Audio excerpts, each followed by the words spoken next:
RDI présente Modèle. Bonsoir et bienvenue dans Modèle, l'émission de celles qui inspirent. Rappelez-vous, dans le précédent épisode, nous étions allés à la rencontre de Lucienne Gengani, la promotrice de Tanalex Bio, une femme dont le parcours est fort édifiant. Et ce soir, nous nous retrouvons pour la suite et la fin de ce portrait grand format dans lequel vous découvrirez l'histoire de Tanalex Bio, fruit de sa grande passion pour la cosmétique.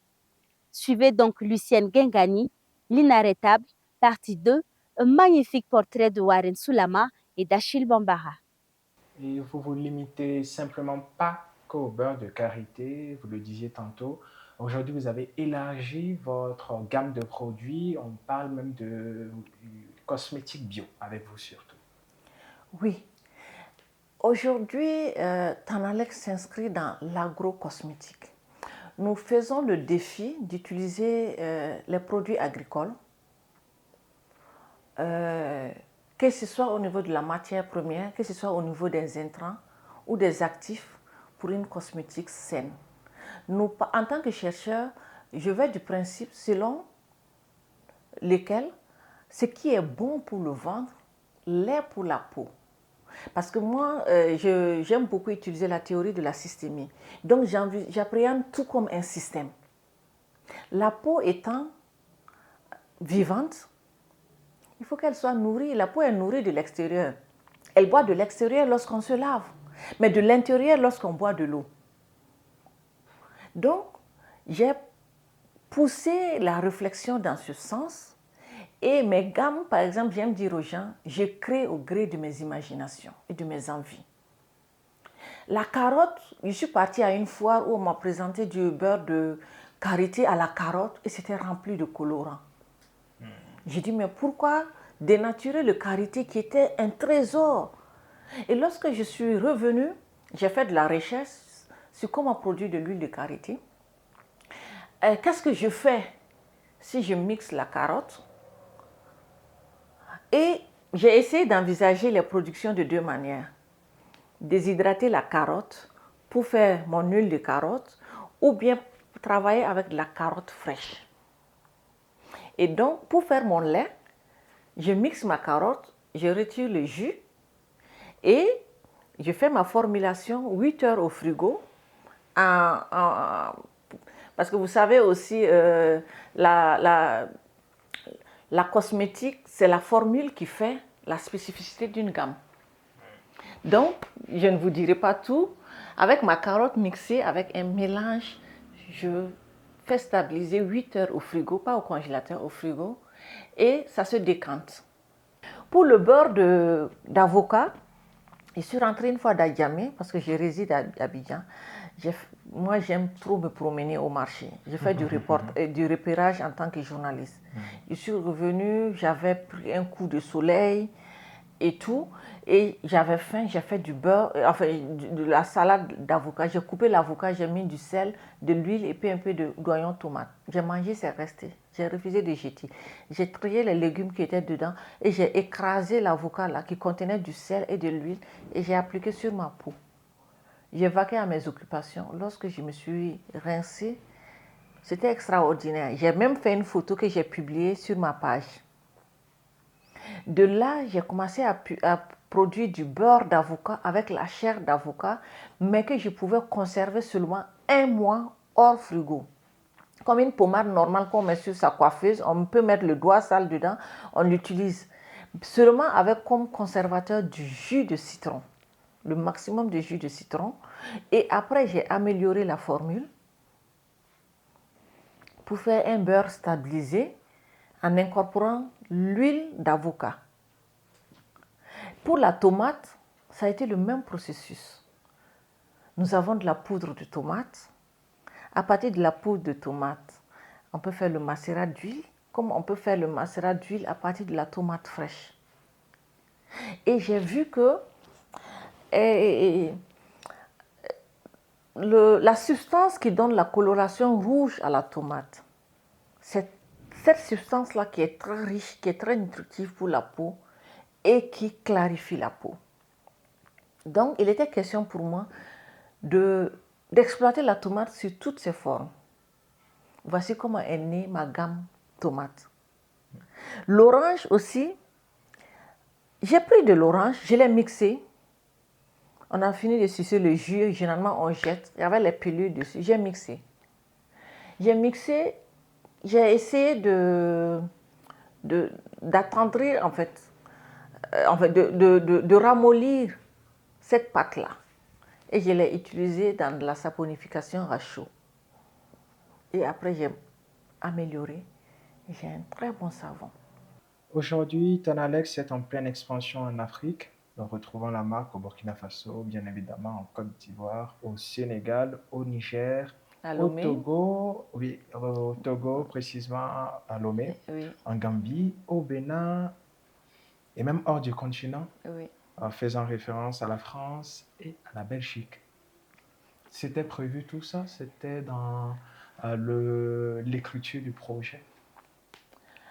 Quand on commence et qu'on est ambitieux, je vous l'ai dit tantôt, on ne se met pas de limites. Lorsqu'on aspire à grandir, on veut conquérir le maximum de terrain possible. Et en cela, il faut travailler à la renommée. Lorsque votre bonne renommée devance votre mauvaise renommée, vous devenez une référence.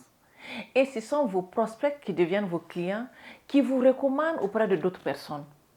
Ou il y en a qui restent loin, qui vont se renseigner sur votre profil, qui vont regarder votre page et qui vont décider de vous faire confiance.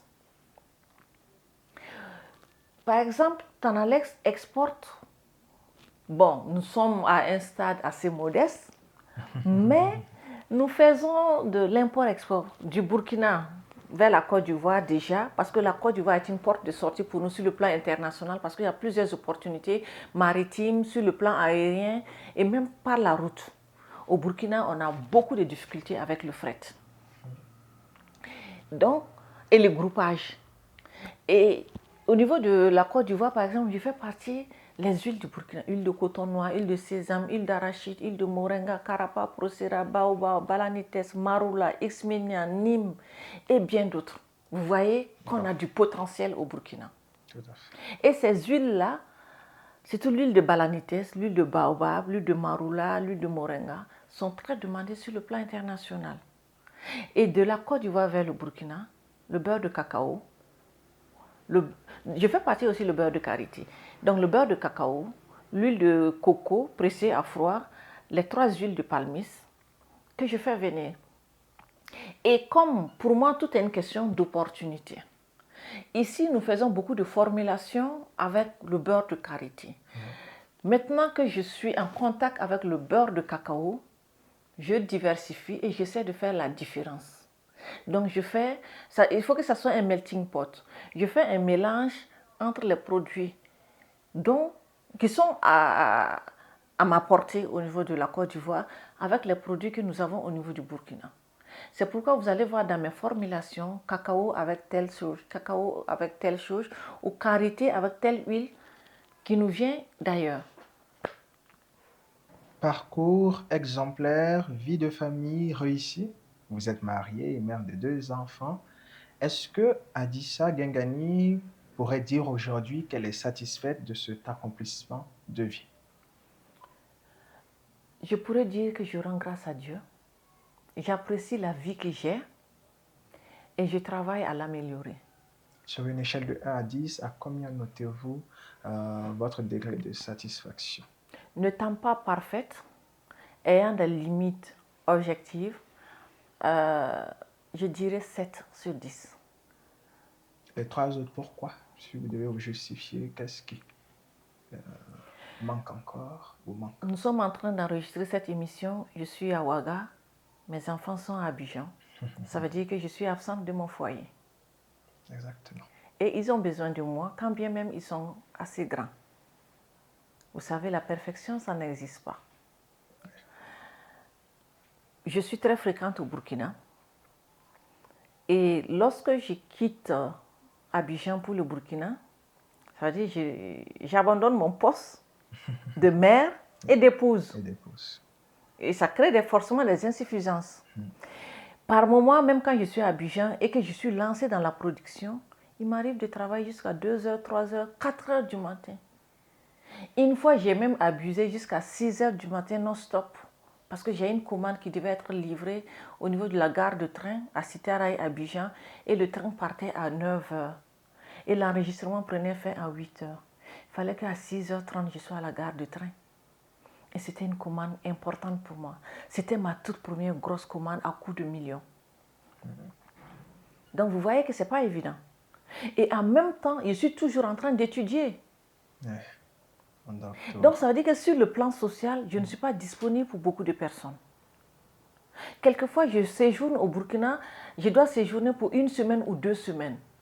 Et comme le transport des produits me coûtait très cher, avec les risques de perte, ou que des produits soient abîmés, ou que la qualité soit détériorée, c'est lorsque je suis sur place que je produis. Je suis encore bébé PDGP. Quand bien même j'aspire au milliard, parce que la richesse aussi, c'est dans la tête. Je n'ai pas encore ce type de moyens. Donc, c'est lorsque je suis à Ouaga, je profite de faire ma production, faire un bon stock. Pendant que je suis là, je travaille, il m'arrive de ne même pas manger. Donc, quelqu'un qui n'a pas le temps pour déjeuner, comment je vais aller rendre visite à quelqu'un? Je peux finir à 21h ici. Et je gère moi-même ma relation clientèle. Parce que j'ai une relation particulière avec mes clientes en fait. Tanalex, c'est ma folie délicieuse. Ma première richesse, c'est le contact que j'ai avec les gens. Mes savoirs utiles. Répondre aux questions, aux besoins des gens. Au début, quand j'ai commencé Tanalex en tant que... avec mon image, Lucienne Toué. Vous remarquerez que sur ma page, ce sont mes photos que j'utilise pour mes publicités, pour mes communications. Je veux une relation de proximité, par exemple, avec ma clientèle, que je considère comme mes partenaires. Je reviens toujours sur cette notion de système. Sans eux, moi, je n'existe pas.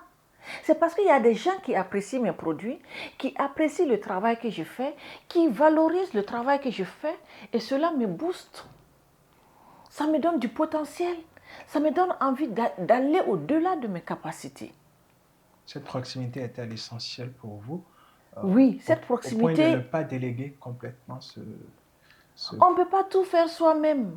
C'est délégué, mais je vous dis, je reçois au minimum 100, je réponds au minimum 100 personnes par jour. Chaque site, chaque client grossiste a un groupe WhatsApp où j'interviens. Chaque boutique a un groupe WhatsApp. Chaque boutique a un numéro WhatsApp au-delà du groupe WhatsApp. Mais il y a des personnes qui préfèrent être directement en interaction avec moi. Et moi, j'en suis honorée. Et donc, j'entretiens cela quand je finis ma journée de travail. Je suis au téléphone. Il faut que je réponde aux messages, que je fasse le bilan parce que je fais beaucoup de télétravail. Et vous avez remarqué les caméras, par exemple. Ce n'est pas pour surveiller mes collaborateurs, parce que mes collaborateurs, par exemple, je les vois comme des partenaires. Mais c'est pour être en interaction. Je peux être à Abidjan. Une cliente ou un client va être là. Et on va m'appeler. Je vois le client, je rassure le client, je lui dis, vous êtes habillé de telle façon. Je lui fais un compliment sur sa tenue, sur sa coiffure, sur le produit qu'il veut prendre. Je dis non, regardez plutôt au niveau de tel ou tel rayon. Prenez celui-là. Voilà, voici les vertus. Le client se sent en confiance, le client est apaisé, le client est rassuré. C'est pourquoi je mets les caméras partout. Je fais le télétravail. Partout où je vais, je suis connectée. Même dans la rue, si on m'appelle, on me dit, madame, nous sommes en contact avec tel client qui souhaite vous parler. Directement, je vais sur le logiciel de la boutique où il y a les images et je me connecte. Et il me faut 2 téléphones. Pendant que je regarde, je parle. En communication, c'est important. Être en synchronisation. Donc, quand on finit, par exemple, une telle journée de travail qui va commencer à 5h30 et qui va se terminer à minuit, parce que pendant ce temps, le cerveau est en éveil. Tant qu'il y a des besoins de la clientèle, il y a des besoins de création, il y a l'inspiration qui vient, il y a la gestion qui vient, il y a la relation avec les partenaires. Souvent, je n'ai même pas le temps pour faire une sortie ludique pour me distraire. Donc, je peux venir pour une semaine et ne pas pouvoir rendre visite. C'est pas bien. Vous pensez que tout cela en vaut la peine? Parce qu'après, il faut aussi penser à soi. Chaque chose a un temps. Il y a un âge pour travailler. Il y a un âge pour profiter du fruit de son travail. Et c'est à quel âge, selon vous, pour profiter? Déjà, moi, j'ai commencé à profiter. Il y a eu un temps où j'imaginais que les vacances, par exemple, c'était un luxe. Maintenant, je me fais le devoir d'aller en vacances chaque année. Parce qu'au regard du sacrifice que je fais, durant toute l'année, j'estime que j'ai besoin de me féliciter. Pour combien de temps, généralement? Donc, vous voyez, il y a eu une période où je ne pouvais pas aspirer à voyager pour le plaisir. Aujourd'hui, je travaille durement et je suis en mesure de m'offrir des vacances. Il faut qu'à un moment donné, je puisse travailler à installer un système de production, de gestion, de sorte à ne plus être au centre de l'entreprise. En ce moment, c'est l'argent qui va travailler pour moi. Parce que vous savez, il y a des moments où je travaille où je n'ai même pas de salaire. Il y a des moments où la rentabilité baisse. La courbe n'est pas toujours statique. Et pendant que je suis jeune et que j'ai la force, j'ai le devoir de faire le maximum. Parce que j'ai le devoir de le faire aussi pour ma famille. Oui, on ne travaille pas que pour soi. On travaille aussi pour sa famille. C'est vrai, il y a la famille élargie, mais il y a la famille nucléaire. Parce que dans un couple, on forme une équipe. Vous convenez avec moi que les hommes n'aiment plus les femmes qui tendent la main. Les hommes veulent être fiers de leur épouse. Ils veulent pouvoir se reposer sur l'épaule de leur épouse. L'homme est fier lorsqu'il est loin, qu'il puisse appeler sa femme. Il y a une dépense de tant de francs, il y a tel souci de tant de francs. Est-ce que tu peux gérer en attendant que j'arrive? Ou même sans qu'il le demande, s'il est absent, qu'il vienne trouver que à son retour, la femme lui rende compte: ah, monsieur tant, j'ai pu faire ci, j'ai pu faire ça. Il est fier. Ou qu'il en puisse léguer quelque chose à ses enfants. C'est un devoir. Donc il y a un temps pour tout. Un jour viendra où moi aussi je vais prendre ma retraite. Vous savez, au début de Tanalex, j'étais la technicienne de surface. C'est moi qui lavais ma boutique, qui nettoyais tous les jours, qui vendait, qui répondait au téléphone, je m'occupais de l'expédition des colis à travers les livreurs. Mais je ne fais plus tout ça moi-même. Si je me permets de voyager, c'est parce que j'ai des collaborateurs sur qui je peux me reposer. Mais vous avez vu que c'est progressif. Un jour viendra où ce ne serait même plus moi qui ferais la production entièrement, parce que j'aurais réussi à protéger mes formules. Et j'aurais engagé des gens que je peux payer à la hauteur de leur engagement, de leur loyauté, pour qu'ils fassent tout le travail pour moi. Je ne vais pas abîmer ma santé à travailler 15 heures de temps ou 10 heures de temps. Donc il y a un temps pour tout. Qu'avez-vous à dire à ces femmes et ces jeunes filles qui nous suivent en ce moment et qui sont également admiratives de votre parcours si inspirant? Je pense que nous devons travailler à porter un autre regard sur la cosmétique. La cosmétique doit évoluer d'autant plus qu'il est question de santé publique. L'entretien de la peau engage la santé de celui ou de celle qui utilise un produit cosmétique. Donc, osons porter un autre regard. Nous avons du potentiel, nous avons des fruits, nous avons des beurres, nous avons des huiles. Essayons de professionnaliser ces domaines. Et j'aimerais dire aux sœurs ou aux frères qui sont dans le domaine de la cosmétique, nous ne sommes pas des concurrents. Nous devons au contraire agir en synergie d'action. Agir en synergie d'action, pourquoi? Pour porter notre voix, afin qu'il y ait, pour susciter plus d'adhésion à l'utilisation d'une cosmétique saine. Une cosmétique qui permet de prendre soin de la peau sans abîmer sa santé. C'est possible de prendre soin de sa santé et en même temps d'embellir sa peau. Ce n'est pas une utopie, puisque l'expérience est déjà réussie. Aussi, l'autre aspect, c'est de valoriser nos produits locaux.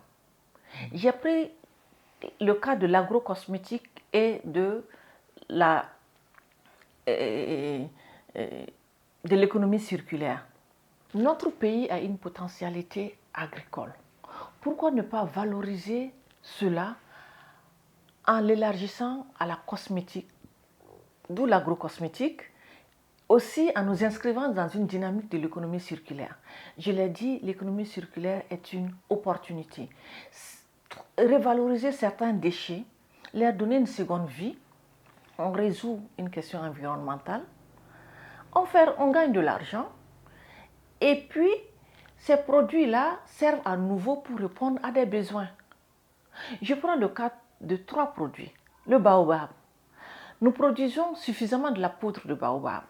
Le baobab, au-delà de la poudre, des graines, on extrait l'huile qui sert pour les formulations cosmétiques.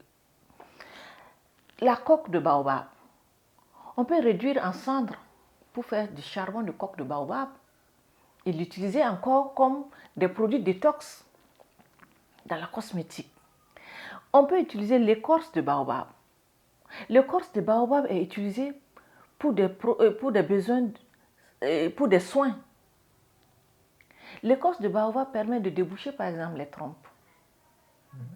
Les racines du baobab sont utilisées pour des besoins de santé. Beaucoup de vertus. Les feuilles sont utilisées. Je prends l'anacarde. Le Burkina produit énormément l'anacarde. Quand vous rentrez dans les supermarchés, aujourd'hui la tendance, ce sont les jus. Jus d'ananas, jus de bissap, jus d'eau. Est-ce que le lait d'anacarde est vulgarisé? Non. Est-ce que la poudre de la pomme d'anacarde est produite suffisamment et transformée? Non. Est-ce que l'huile d'anacarde est suffisamment connue par nos populations? Je ne pense pas. Quel est le problème? C'est le manque de politique en faveur de ce type de... Non, c'est le besoin d'information. C'est pourquoi les personnes qui sont dans le domaine de l'agrocosmétique doivent agir en synergie d'action. Accompagner nos braves sœurs qui, dans leur milieu, par exemple, vous allez voir beaucoup de groupements féminins qui produisent du savon sans faire des calculs de formulation de savon. Il faut les accompagner pour qu'elles sachent qu'il faut doser en fonction des ingrédients qui sont utilisés. Il faut les former pour qu'elles donnent de la valeur, une identité visuelle, au-delà de l'identité visuelle, un aspect esthétique à leurs produits. Vous allez rentrer dans un supermarché ou dans une boutique cosmétique, vous allez voir un flacon d'huile de baobab qu'on va vous vendre à 5 000. C'est comme l'eau. Vous allez prendre un demi-bidon d'eau minérale à 200 francs dans un hôtel ou à l'aéroport ou selon l'endroit. Ce même demi-litre d'eau va vous coûter 2000 francs. Donc un produit a la valeur qu'on lui attribue. C'est en cela que nous devons travailler ensemble pour valoriser nos produits locaux. L'anacarde, on peut faire la pâte à tartiner. On peut l'utiliser comme la pâte d'arachide. On peut l'utiliser comme des amèches-bouches. On peut faire des croustillants avec. On peut l'utiliser comme tourteau. On peut l'utiliser comme chapelure. On peut l'utiliser pour l'huile, dans la cosmétique. On peut faire énormément. La tomate, vous avez vu, il y a un projet de transformation de la tomate. Exactement. Au niveau de Bobo-Dioulasso. Quand vous partez au marché de Léguéma et que vous voyez la tomate mûre, impropre à la vente, ça vous met dans un état de tristesse. Dernièrement, lorsque c'était la période vraiment de la tomate, j'ai fait une publication où j'ai dit aux femmes, lorsque vous partez au marché et que vous trouvez de la tomate très mûre, prenez cette tomate, venez écraser, faites de la purée de tomate et stérilisez votre purée à 60 degrés, incorporez-y de la poudre de riz ou bien du sucre, faites votre gommage ou faites votre masque, ça va vous donner de l'éclat. Au-delà de l'exfoliation, rien que le liquide même en mettant sur sa peau, ça vous donne un teint frais. Mais après, tout ceci, c'est un processus qui est hyper long. Vu qu'elles ne font pas ça à titre commercial, s'il faut le faire pour soi, partir... Non, Le faire pour soi, c'est un besoin. Prendre soin de soi. C'est un devoir. C'est un devoir de prendre soin de soi. Lorsqu'on ne prend pas soin de soi, on ne peut pas servir même son pays. Si on n'est pas engagé pour soi-même, est-ce qu'on peut engager pour l'intérêt commun? C'est un minimum. Et puis en achetant ces tomates qui sont impropres à la vente, comme on le dit couramment, on permet à la commerçante de ne pas les jeter à la poubelle. Ça génère encore un revenu.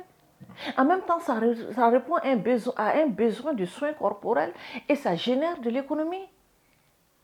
Quand on prend la banane plantain et que ça arrive, par exemple, c'est trop mûr, on va enlever la peau. On va utiliser la banane pour faire du calclo ou bien faire aloco. On va jeter la peau. Alors que cette peau de banane mûre là, on peut l'utiliser pour faire du savon noir.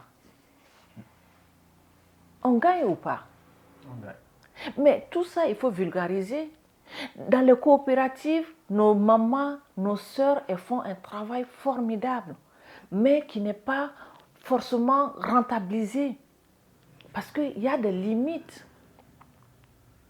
Quand vous partez sur les aires de foire, par exemple, vous regardez les emballages qu'elles utilisent.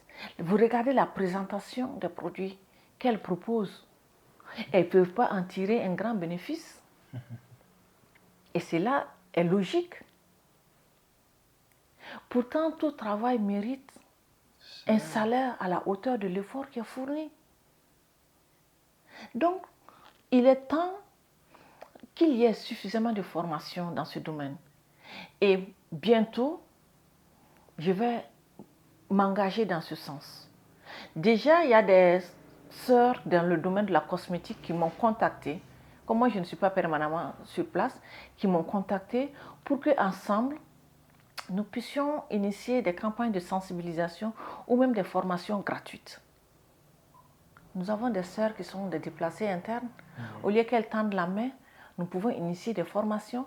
Nous avons des filles, je vais dire nos filles, parce qu'avec l'âge que j'ai, nous avons des filles qui ont des enfants et qui sont hors mariage et qui ont du mal à subvenir à leurs besoins. Nous pouvons les accompagner en donnant par exemple des bons de formation à celles qui veulent vraiment se battre. Nous pouvons, à travers notre engagement, pousser la recherche. Par exemple, Tanalex a poussé la recherche jusqu'à trouver une formulation adaptée aux albinos. Oui, ça en avait parlé. Aux albinos à partir de nos produits locaux. Et ça va être le côté social, le côté RSE de Tanalex. Les accompagner, les former pour que ces personnes puissent elles-mêmes faire leur mélange de produits pour prendre soin de leur peau. Et à travers la communication, faire la sensibilisation pour que les gens intègrent que notre différence est notre richesse. Et lorsqu'on prend soin de soi, ça augmente notre estime de soi et forcément ça change le regard de l'autre sur nous. Et c'est tout un travail que nous devons faire ensemble. Et pour ce faire, il faut que nous comprenions que nous ne sommes pas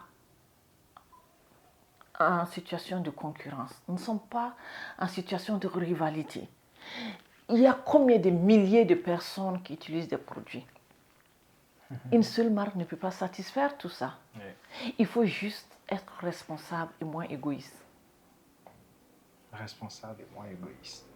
Et quelles sont les perspectives pour Tanalex?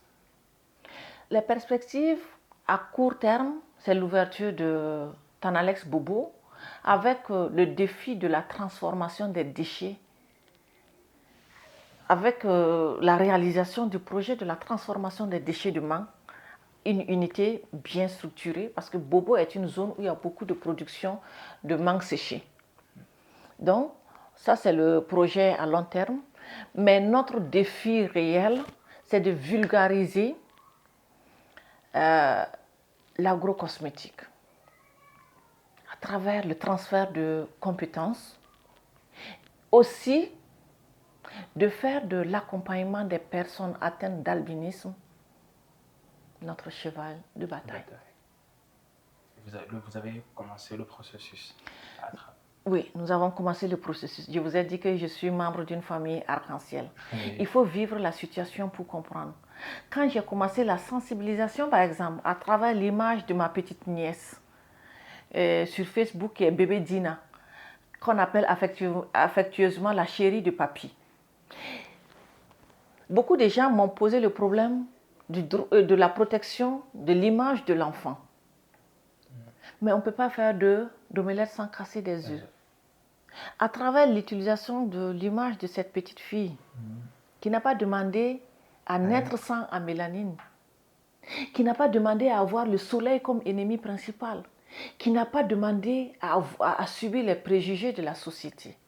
Il faut accompagner les mamans qui ont ces enfants à la maison à aimer leurs enfants. Quand l'enfant est aimé, l'enfant est épanoui. Et cela se ressent dans l'âge adulte. Beaucoup de femmes cachent leurs enfants à mélanine, qui cachent leurs enfants rouquins. Parce que, à cause des commentaires des autres, des préjugés. Et il faut savoir aussi en prendre soin. Vous savez, quand vous avez un joli bébé qui est bien entretenu, dès que vous sortez à l'extérieur avec le bébé, tout le monde aime bien le bébé. Tout le monde veut bien le toucher, être gentil avec lui. Mais le problème des amélanines, c'est quoi? C'est le soleil, l'hyperpigmentation, la déshydratation de la peau. Et il faut que ces personnes elles-mêmes connaissent leurs problèmes pour mieux y faire face. Par exemple, il y a beaucoup de personnes à mélanine qui ne savent pas que,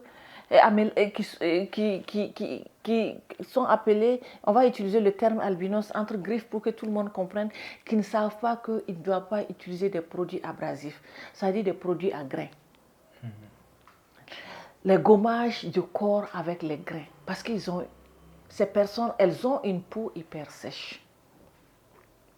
Elles ont une peau hyper sèche, une peau hyper sensible. Il faut que ces personnes sachent qu'elles doivent se couvrir. Donc, adapter leur look, leur style vestimentaire aux besoins de leur peau, aux besoins de leur santé. Toute femme, par exemple, je prends l'exemple pour ce qui est des femmes, aspire à être belle, à se sentir aimée. Et pour cela, les femmes font des soins de peau. Il faut que ces femmes albinos puissent choisir, faire le bon choix des produits pour leur peau. Par exemple, il faut que ces personnes sachent que telle huile, il faut une huile grasse. Généralement, les beurres, quand ça fond, on qualifie les beurres d'huile grasse dans les formulations cosmétiques. Et il y a des huiles aussi qui sont notées, pour tout ce qui n'est pas beurre et qui est huile, c'est noté par degré de gras. On appelle ça niveau de comodogénéité. Donc, il faut savoir ce qui est adapté à la peau. Il y a des huiles qui sont hydratantes, qui sont nourrissantes. Et comment les utiliser? Par exemple, pourquoi avant, nos mamans utilisaient le beurre de karité sur la peau des bébés et la peau étant mouillée? On sort le bébé du bain, on lui applique directement du beurre de karité fondu directement sur la peau mouillée et en plus on rince bébé et on le met dans le pain, on dit de l'habiller. C'est pour garder l'hydratation de la peau. Garder protéger le film lipido-lipidique. Donc, c'est important. Et puis, il est important de boire de l'eau. Et il faut que les femmes sachent aussi que lorsqu'elles avancent en âge, les besoins évoluent. Que ce soit des femmes amélaniques qui ont des peaux hyper sèches ou des femmes qui ont une peau noire. Que vous souhaitez-vous de plus beau?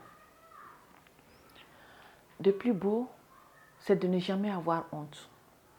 De ne jamais perdre ma dignité. De ne jamais perdre ma face. C'est l'essentiel d'une personne, sa dignité. Être une personne d'honneur, une personne qui mérite d'être respectée. Au-delà de tout ce qui est matériel, au-delà de tout, la dignité n'a pas de place, n'a pas de prix, je veux dire. C'est ce que je me souhaite. Je prie Dieu tous les jours pour qu'il me préserve de la honte, qu'il me préserve de l'humiliation. Et pour cela, j'ai comme support ma foi religieuse. Et je travaille pour cela. Je me dis, nous sommes dans un rendez-vous du donner et du recevoir, même si ce n'est pas toujours évident. Si je travaille avec la crainte de Dieu, si j'aime mon prochain, comme j'invite les gens à le faire couramment. Vous êtes de quelle confession? Je suis catholique. Si j'aime mon prochain et je le traite comme un être humain, si j'intériorise que je n'ai rien donné pour avoir ce que j'ai, que je ne suis pas plus méritante que ceux qui sont dans le besoin. Il y a des gens qui prient, qui font la volonté de Dieu, mais qui sont démunis. Plus démunis que moi. Donc, je sais apprécier ce que j'ai. Ce que je me souhaite, c'est de toujours savoir apprécier ce que j'ai et de ne pas regarder autrui de haut, en ayant toujours cette humilité-là, que je n'ai rien donné pour mériter, pour être plus méritante que d'autres en fait. Tout ce qu'on a, c'est par pure grâce. Et cela peut nous être enlevé d'un instant à l'autre. La preuve, la vie ne nous appartient pas. On peut perdre la vie à tout moment et on n'emporte pas ce qu'on a. On laisse des souvenirs. Donc il faut travailler à avoir du mérite.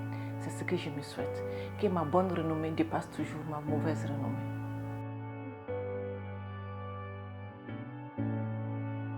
Se donner les moyens de faire ce que l'on aime et aimer ce que l'on fait, c'est le secret d'une bonne réussite professionnelle.